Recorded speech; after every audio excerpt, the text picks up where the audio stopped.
Now this Sunday night, a look at the latest headlines with the ITV News.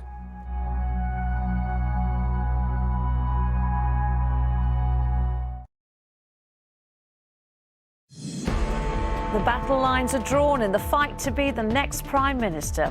More Tory hopefuls have declared their intentions to run, but will promises of tax cuts get them to number 10?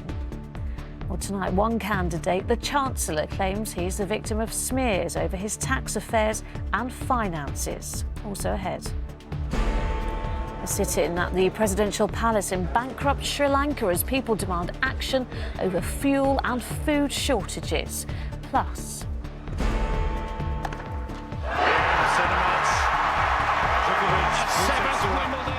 it's seventh heaven for Novak Djokovic as he takes his fourth consecutive Wimbledon title.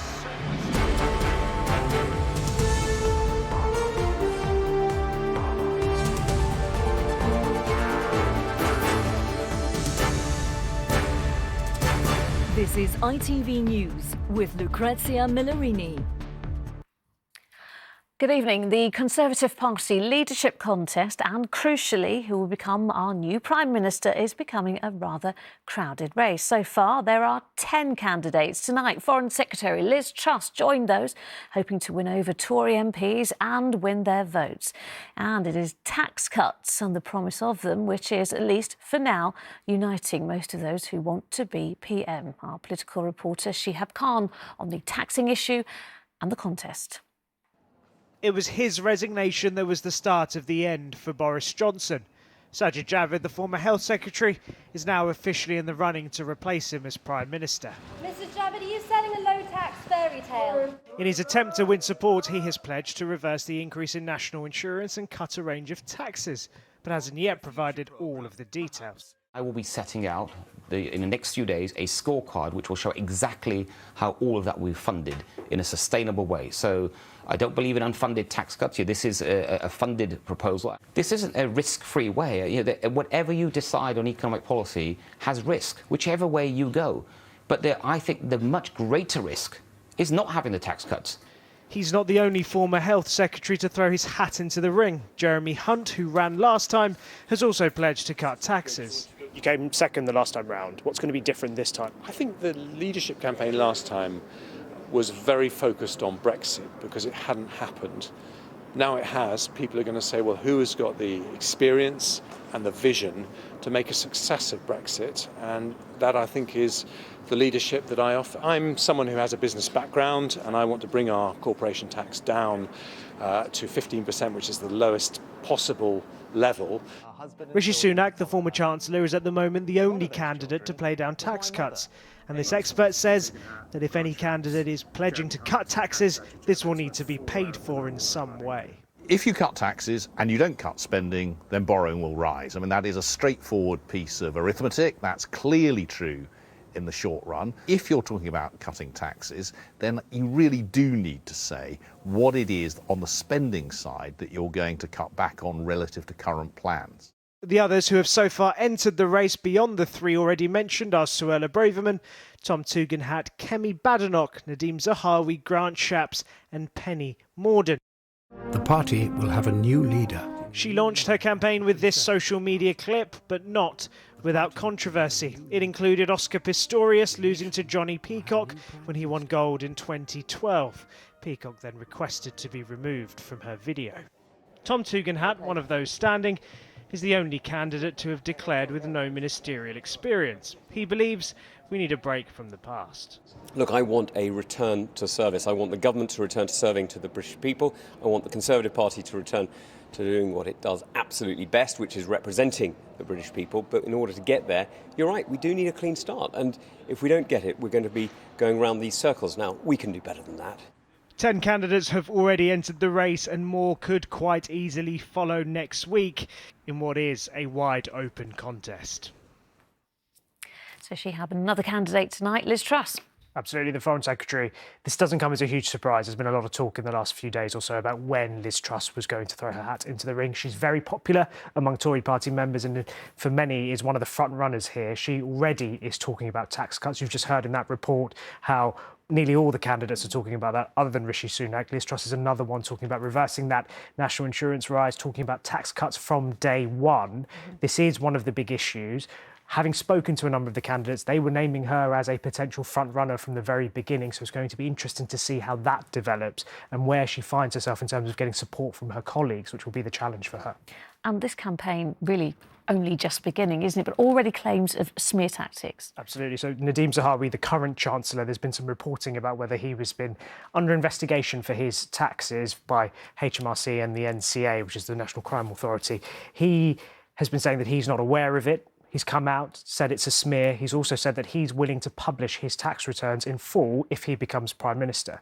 Now, those tax returns could end up being quite an interesting part of this debate moving forward, because Sajid Javid, former Chancellor, former Health Secretary, the person who resigned that started this whole thing, he today was asked about his tax returns. He said he would publish his if he goes down to the final two.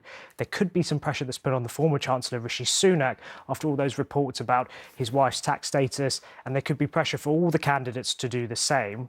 There's a lot to talk about taxes when it comes to us, when it comes to businesses, but the pressure at the moment seems to be the taxes on the actual candidates, and it'll be interesting to see how that develops moving forward. It certainly will. Shihab, thank you.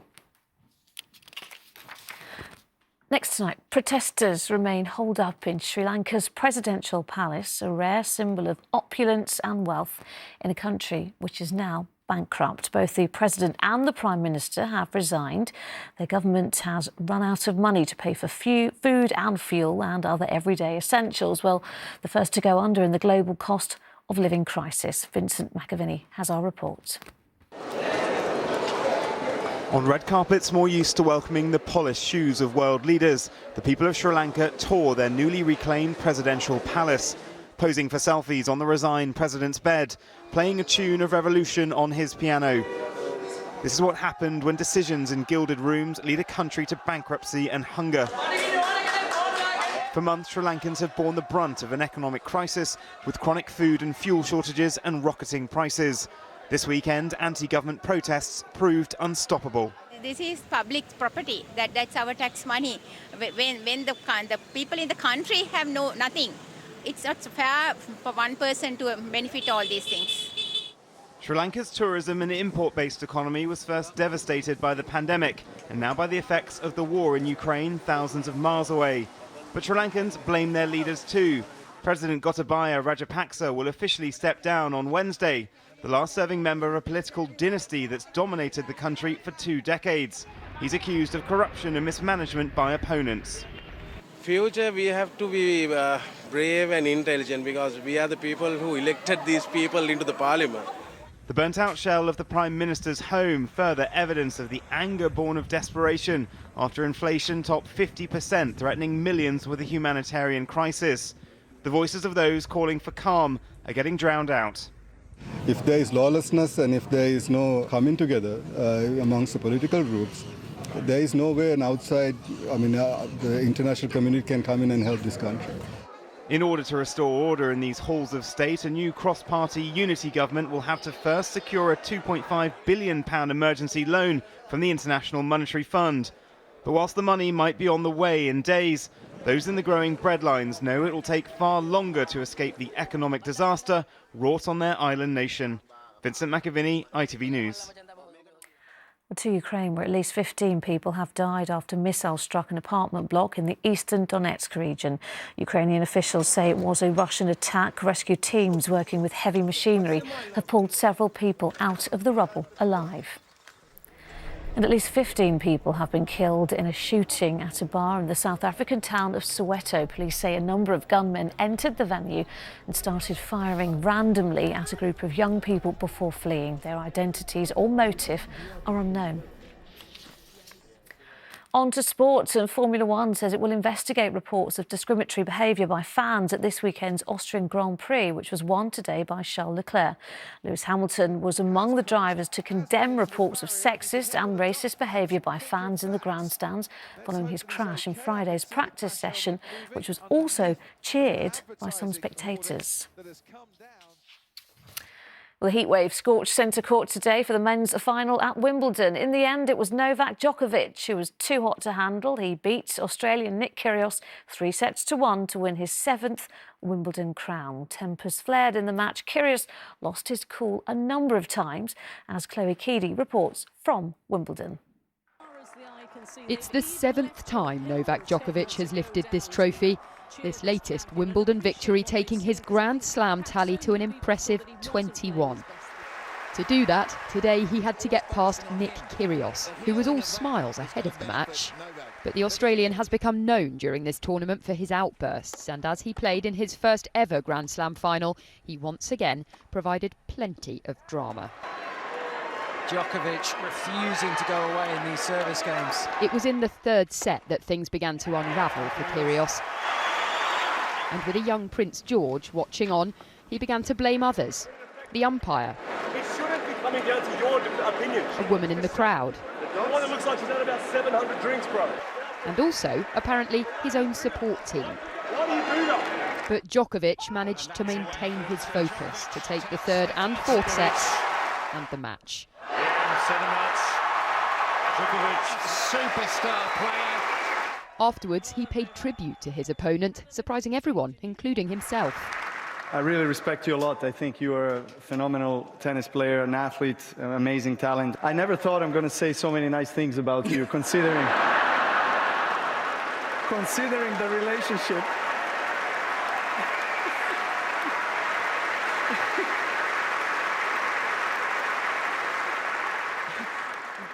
Okay, it's officially a bromance. All right.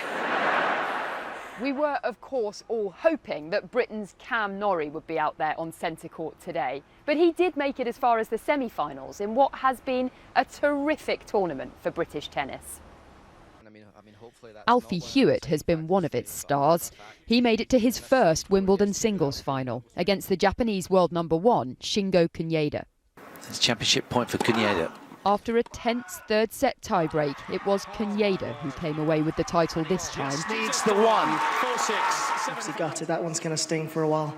Yeah, I mean, it's been incredible this week to, get wheelchair tennis on court #1, and now obviously reflect on this with a lot of positives, and I'm just ready for a break. Well deserved after 2 weeks of top-notch tennis that have shone a spotlight on his sport. Chloe Keedy, ITV News, Wimbledon. And finally, Scotland recorded the hottest day of the year, with Arboyne in Aberdeenshire registering 27.3 degrees Celsius. Well, the hot weather sweeping over much of the country has prompted authorities to issue health warnings. In parts of England, temperatures approached 30 degrees, with the Met Office forecasting it's going to get even hotter. And the weather forecast is on right after us. But from everyone here on the Weekend team, good night.